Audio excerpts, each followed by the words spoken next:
Boa tarde a todos.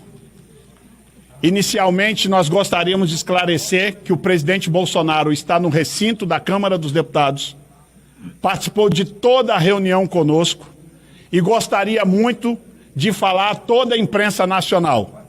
Entretanto, por mais uma ordem de censura do ministro Alexandre de Moraes, preventivamente, seus advogados, inclusive, o recomendaram não mais falar com a imprensa.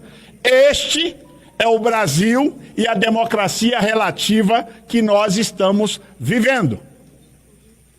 Dito isso, eu e a senadora Damares, deliberado por todos estes guerreiros colegas, mais de 54 deputados e 2 senadores, que depois transmitiremos a lista com os nomes de todos, que interromperam seu recesso parlamentar, deixaram de estar no seio de sua família, em suas bases eleitorais, para estar em Brasília por conta da gravidade que o Brasil vive. A gravidade do Brasil é tamanha porque temos um desgoverno que decidiu fazer antecipação do período eleitoral e não governa o Brasil. Quem tem responsabilidade para resolver o problema do tarifaço americano é o presidente eleito da República, que ao invés de resolver, dialogar, usar a chancelaria, as relações exteriores para resolvê-lo, o atual governo decidiu continuar atacando, debochando do governo americano, chupando jabuticaba. A gravidade do Brasil é tamanha porque temos um desgoverno que decidiu fazer antecipação do período eleitoral e não governa o Brasil.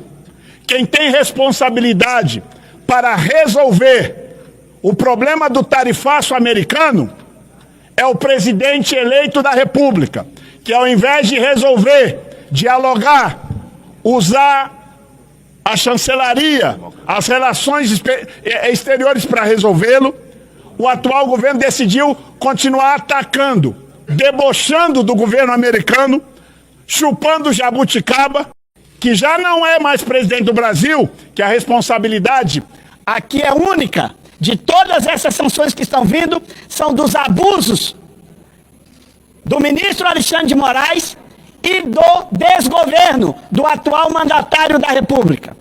Dito isso, gente, nós queremos deixar claro a gratidão do presidente Bolsonaro, que hoje fez questão de dar uma bandeira a cada um dos deputados e senadores, com a data e seu autógrafo, como gesto para a futura geração dos colegas deputados, que hoje fizeram o esforço de estar aqui.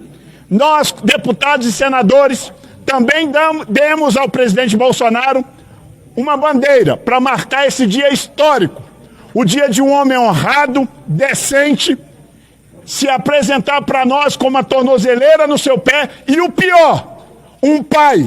E aí eu quero me dirigir aos brasileiros. Se coloque no lugar de um pai que não pode falar com o seu filho.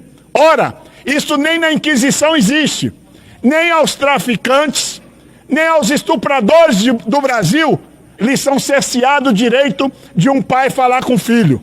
Na nossa reunião hoje, estava prevista a participação do Eduardo Bolsonaro por Zoom. Entretanto, não foi possível porque o presidente Bolsonaro esteve conosco. Nós estamos vivendo tempos de democracia muito relativa e para nós, a maioria de nós, dizemos que estamos em plena ditadura. A ditadura da toga se instalou no Brasil através de um governo executivo irresponsável, com alguns membros do Supremo Tribunal Federal que decidiram desprestigiar o prestigioso judiciário brasileiro. Como deliberação, queremos dizer a vocês, dessas 2 horas de reunião que estivemos ali, nós estabelecemos, quando retornar o trabalho legislativo, nós temos como pauta legislativa o nosso item número 1, e não abriremos mão na Câmara e nem no Senado, de pautarmos a anistia dos presos políticos do 8 de janeiro. Este é o item 1. Item 2. Vamos pedir que seja pautado a PEC 333, que muda o foro privilegiado para que esta perseguição do Supremo Tribunal Federal pare de uma vez por todas. Temos mais de 60 parlamentares respondendo processos no Supremo Tribunal Federal, além dos esdrúxulos conhecidos inquéritos do fim do mundo que nunca terminam, que estão todos eles centralizados na mão de um único ministro do STF, e o nome dele é Alexandre de Moraes. Isso tem que acabar. Isso não é democrático, isso não é constitucional, isso fere o devido processo legal no país. Dito isso, são as duas pautas da Câmara. Para terminar o trabalho na Câmara, nós criamos hoje três comissões de trabalho que vão trabalhar hoje, amanhã, todo o recesso se houver necessidade.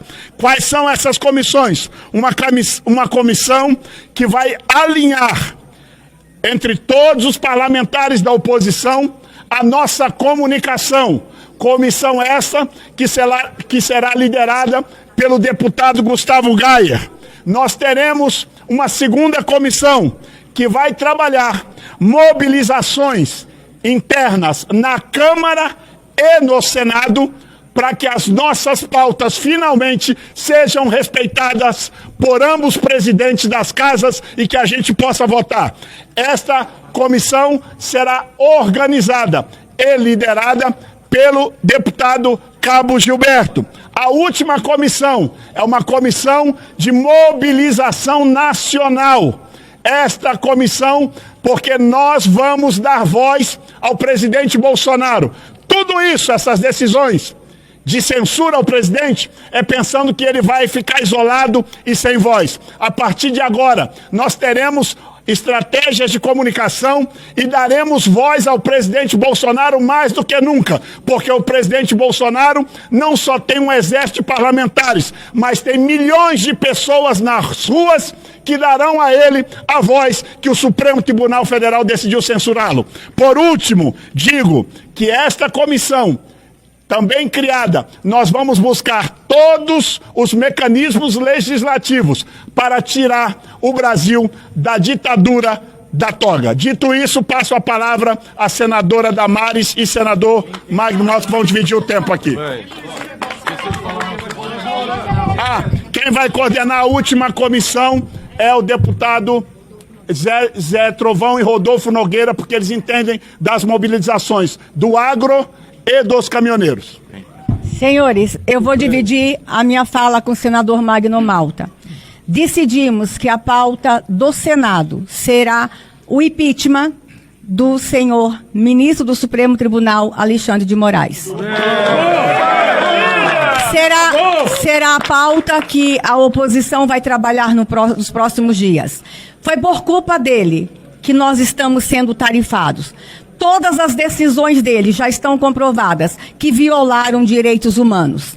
Ontem, sexta-feira, 2 idosas estão voltando para a prisão. Uma de 71 anos de idade e outra de 74 anos de idade. É ou não é violação de direitos humanos? Como é que o mundo está vendo as decisões do ministro Alexandre? Nós tivemos uma mãe, uma esposa, que teve o seu salário congelado. O marido foi condenado e ele congela o salário da esposa para que os filhos não tenham alimentos. Crianças com menos de 10 anos.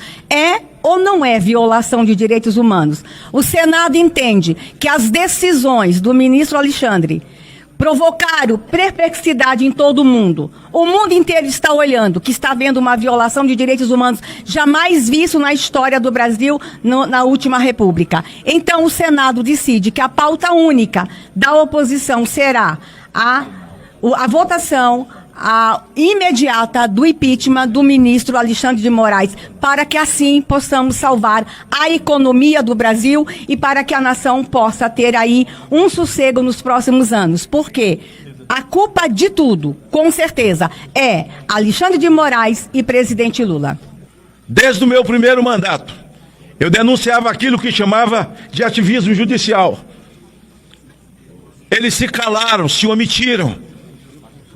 Se hoje existe um monstro chamado Alexandre de Moraes, a culpa é do Senado. Alexandre de Moraes é um estelionato. É uma falsidade ideológica. É uma mentira. E o Senado da República o sabatinou. O Senado da República ouviu o que ele disse e isso está gravado. O Senado da República o recomendou no plenário. E não tem forças. Deixou que esse monstro, que os seus tentáculos fossem tomando contornos que nós não podemos calcular. E hoje, nós botamos na conta de Alexandre de Moraes aquilo que está na conta de todos. Assinei a semana passada com o senador Girão e outros o impeachment de Carmen Lúcia, o impeachment de Gilmar Mendes. Aliás, é esse que disse que sem o Supremo não haveria Lula. Eles tiraram um condenado da prisão e colocaram na presidência. Esse mesmo ministro foi quem disse: no Brasil existe uma cleptocracia. Ele tirou o cleptocrata da prisão. E hoje, alinhado ao eixo do mal, a sua ideologia sentada no Palácio do Planalto se alinhou ao eixo do mal, que eles tinham tanto sonho para chegar no time de cima do eixo do mal: o Irã, a China, a Rússia. E a mim me parece que ele é muito mais um laranja da China. O que os líderes não falam, não verbalizam, o chanceler russo disse: não fomos nós que falamos em moeda única. Quem falou foi o presidente do Brasil. Eles põem ele para falar. É como Alexandre. Ele é o megafone do Supremo. Então o que nós temos no Brasil? Um conluio do Supremo Tribunal Federal com esses ideológicos que hoje dirigem o país. O que nós temos que fazer ao Senado? Falou aqui a senadora Damares. Nós temos que impeachment Alexandre de Moraes, mas temos que impeachment a ministra. Ela disse que o Brasil tem 213 milhões de pequenos tiranos. Tirano é a senhora. Imagine nós falando isso. Como isso ia repercutir? Esse canalha que deveria estar preso simplesmente enganou pessoas de baixa renda, pessoas carentes, prometendo milhares de coisas. Agora está entregando um Brasil mais quebrado do que na pandemia. E aí? E se não fosse Bolsonaro durante a pandemia, para poder olhar para o trabalhador? Porque eu não sei vocês, mas eu não tenho memória curta, sócios. Quem defendeu os trabalhadores durante esse período foi a direita. Enquanto isso, diziam o Partido dos Trabalhadores, mandava o trabalhador ficar em casa. Por que eu estou dizendo isso? Porque chegou a hora não de colocar aqui um rótulo.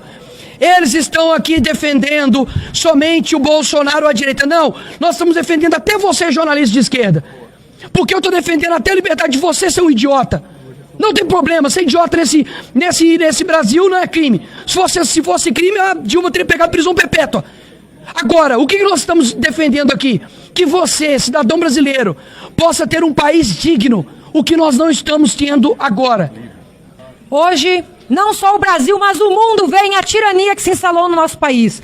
O que estão fazendo ao presidente Bolsonaro é de uma covardia que mostra que a censura, a perseguição chegaram a níveis jamais vistos, onde não existe mais Estado de Direito no nosso país.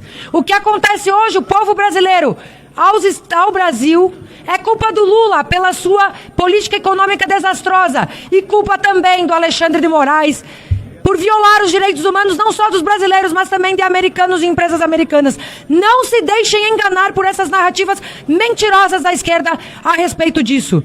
Nós, aqui, todos esses guerreiros que deixaram as suas vidas, os seus trabalhos para estarem aqui hoje no recesso, dão um recado muito claro de que nós daremos tudo o que tiver ao nosso alcance para resgatar a liberdade do nosso país. O nosso suor, as nossas lágrimas e até mesmo a nossa vida. Liberdade ao povo brasileiro já!